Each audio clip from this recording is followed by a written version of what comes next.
Saya suka untuk mengingatkan rakyat di negeri Selangor, khususnya umat Islam, titah Tuanku Sultan Bobo ini yang turut mengingatkan umat Islam supaya tidak terjebak dalam aktiviti ataupun budaya LGBT, kerana secara terang dan jelas ini merupakan satu budaya yang bertentangan dengan norma masyarakat di Malaysia. Ia bukan sekadar isu penolakan dari segi agama. Agama Islam memang secara jelas menolak sebarang bentuk norma songsang ni.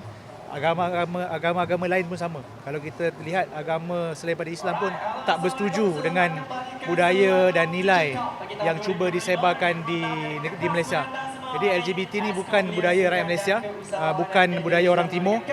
Kita di Selangor tegas mempertahankan institusi perkahwinan, kesucian institusi perkahwinan.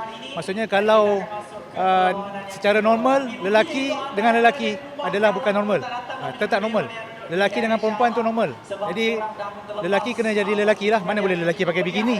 Ini dia buat poster yang ada lelaki pakai bikini, memang nampak sangat. Itu satu bentuk provokasi yang cuba nak menimbulkan kemarahan ataupun mencetuskan ketidaktenteraman masyarakat lah, nak ganggu gugat sensitiviti. Jadi saya harap pihak berkuasa boleh ambil tindakan tegas terhadap kelompok ini yang cuba untuk mencetuskan ketidaktenteraman di kalangan masyarakat. Tetapi bila kita lihat ada usaha untuk mempromosikan nilai-nilai LGBT ini, itu yang kita lihat agak membimbangkan dan kita tak mahu itu berlaku. Jadi kalau sekiranya mereka tidak melanggar undang-undang daripada segi permohonan ataupun ikut peraturan untuk mohon buat program, tapi mereka ada menimbulkan ketidaktenteraman awam dengan mempromosikan nilai-nilai LGBT itu.